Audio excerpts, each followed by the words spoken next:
Good morning, good afternoon, good day to wherever you may be. The name is Kamzambata, and you're listening to the Frontrunner Zoom podcast. As we've been doing over the past few weeks under the corona lockdown, we've got a treat for you today as we're speaking to a man who is pretty much heralded as being one of the best imports into South African football, and that is none other than Manuel Tico Tico Bucuane, who joins me via Zoom to discuss his life and times, his colorful life and times, right here on our Zoom special. Good morning to you, sir, and thank you so much for your time. Good morning, Kamza, and it's a pleasure for me to be here. Thank you. Let's start with the here and the now before we pick apart your illustrious career. How are things on the ground in Mozambique? How has COVID affected society, economy, and of course football in the country? Oh man, this is really a battle here in Mozambique. Uh, we started, I think, very well, but there's things that were not done properly. So now we starting to face the real threat. Yeah. And also with the closure of the borders and all that, we had a lot of immigrants, I would say, from different places in the world coming back to Mozambique, and then some of these people we are like already sick, so I don't think we're like dealt with properly, and then they end up being the focus of spread in different communities, because as soon as they arrive in Mozambique, they have to go to the places of origin. And some of them are already sick, and so in a way they accelerated the spread of the coronavirus. The government started from the beginning to implement a state of emergency, but it wasn't like a lockdown like in South Africa. People are still free to run and stuff. Yeah. And then I think that was a mistake. I understand that there is difficulties in locking people down because a lot of people here, they don't have like proper jobs. They have to work every day to guarantee their next meal. Right. So a lockdown will be disastrous as well for people here. So people are still free to go around, and then that's become a problem as well because it accelerated the spread, and then I think now we're entering in a sort of a community stage of the virus, and that's going to be pretty much difficult to control because from that stage you don't know who's carrying it, who's affecting who. So I guess we are like still going into a very bad situation here in Mozambique, and we're going now in a third month of state of emergency. They just renew it for another month, but still we're still using the same methods. It's like we didn't change anything, we didn't make it even harder. People are still doing pretty much the same things, and then and going to a third month, it means people are tired as well of being locked. So they're going out. So yeah, it's pretty much a challenge. We're like in early stages still, about less than 300 people are infected, but also the testing is not very, very high here in Mozambique. So it could be hiding a lot more people infected. So yeah, we'll just see how it goes. But each day the numbers are going up. So I think there's still a long way to go for us. Right. And in terms of its impact on football and the football fraternity, football players, their incomes, how's it affected that? It's terrible, because everything had to stop. So the league tried to organize meeting with different clubs, different stakeholders of football, and then they decided that from day on they will cut on the salaries, because there's no income for the clubs and stuff like that, which was fixed on the 50%, for 3 months. But now we're going to the third month, which means at the end of this, a new decision has to come up. Because if still is not being played, it means the clubs won't have meanings to pay the players. So it's a very decisive last month of the 3-month agreement that they have of paying the players only 50%. So at the end of this statement, a decision has to come up, Yeah, sure. So I don't know what. Yeah. So now, in terms of your affiliation and your involvement post-playing, being such a legend in your own country, having done what you've done for the national team, what's your involvement with Mozambican football at this stage? Not much, eh? Not much. That's a shame. I have an academy. I have an academy. But of course, with the current situation, everything is closed. But it's a very interesting academy. Besides working with the youth, we're also doing different works like with local clubs, and we're agencying some players as well. So there's a lot of work there. Unfortunately, for the current situation, we have to be a bit low. But we have so many good projects there in the academy, and then I think we're gonna grow because I've managed to employ a very very young guys, ambitious guys who are helping with the whole concept. Because now I'm like working for a different company, so I don't have as much time as I used to be in academy. We managed to find people who are like pretty much helping with the running of academy, and I'm very happy with them. I believe when the situation comes back to normal, you hear about us. We're pretty much, working on it.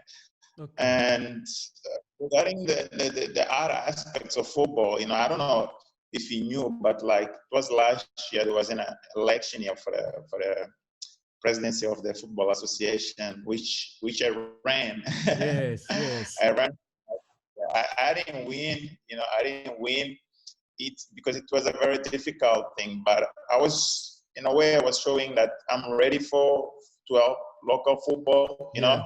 With my experience, I wanted to bring something different to the whole thing. Unfortunately, it didn't go the way it was supposed to go. But we knew from the beginning that was going to be very difficult. Right. Because there is a that is in place here in Mozambique, which makes it difficult for some of us to participate. Yes. But the good thing though is the whole campaign, I was involved in a way it exposed me, my views, my thoughts about football, and in a way that opened like different doors for me as well. Right. Now I'm working in a company which has nothing to do with football. Right. But it was through the whole exposure, the meetings that I participated, the debates, and people realize that there is qualities that they can be used in different environments. So to say that it's not like I'm away from football, I wanted to give my input in football. And then we thought being involved at that level, it would be a bonus for local football. But I mean, if the local community doesn't see you as such, I mean, there's not much we can do. You understand? So I'm trying to focus all my energy in this academy, just to tell people that it doesn't mean that if you're not like the head of football, doesn't mean that you can get involved. You can always bring within different areas. So that's my focus now. I'm just trying to, through my academy, to bring all my ideas, all the experience that I've accumulated along the years, to help develop these youngsters and see if we can bring something different to the local market. Okay, no, that makes sense. Okay, this is the point in the interview where we rewind and we go back to the beginnings of your career. You had 3 stints with Jomo Cosmos. It's pretty much the club you're most aligned with as far as your reputation here in South Africa. So let's go back to the beginning. You're born Manuel Bucuane. How does the name Tico Tico come about? People always ask me that. I mean, I can't even remember myself, but it's a name that I'm carrying since I was very young, Yeah. I guess, someone just find the name and he just gave it to me. I can't remember, I can't recall the reasons. As I said, I was very very young by then, but it's something that stuck and then I grew up with. And then I think in a way it helped in my career because it's a very easy name and people relate to it. So I'm glad that someone gave me that name. But to be honest with you, I can't really recall why it all came about. But I'm just glad. Okay, so maybe this one will be easier to remember. 1997, you come into contact with Jomo Cosmos. How did that happen? How did they find you? How did you find them? How did you find what would eventually be the club of your heart in South Africa? That was 96, huh? 96. My apologies. Yes, 96. It was during the African Cup of Nations in 96, that was played in South Africa. And that's when Jomo spotted me, Just to say that from the beginning, I never thought of playing football in South Africa because we never saw South Africa as a football destiny, with the whole South Africa wasn't playing international, Right. With the yes, it was the country was closed. I think you know that for international football, and our view was always thinking about going and play in Portugal because Portugal colonized Mozambique, and then it's like history. Back then, Mozambique was just one of the provinces of Portugal. So the Mozambican were Portuguese, like really Mozambicans. I'm talking about Eusebios, Colunas, and all these guys. Yes. So we grew up in that dream as well for going and play in Portugal. And the truth is, my first trip overseas was to Portugal as well when I was 19 years old. Things didn't like really work out for me, but I always had that dream of playing at that level. So to come to South Africa, for me, it was a surprise. I came for the African Cup of Nations, and I scored the first goal in the history of Mozambique at that level. So I think Jomo was impressed with my performance. After that, he came with contact with my club and they informed me there was this interest from South Africa. At the beginning, I was like a bit surprised because I didn't even know that we could go and play football in South Africa. Yeah. So because I was a bit in a problem though, because I was carrying this knee injury, and then it was really worrying me because I didn't know what was going to happen with my career. I didn't know if I could progress or it was like a career ending in injury or something. Yeah. So when Jomo came to and he still wanted to take me regardless of the situation, that for me it was very important to make my decision, because I said, this guy's taking a chance with me, and then he doesn't care. He wants to try me. So that impressed me in a way, and then make my decision easy, Yes. So I said, why not? And then at the end of the day, it wasn't like really a serious injury. I didn't even get an operation. I just went through some sort of rehabilitation, and I was ready to play.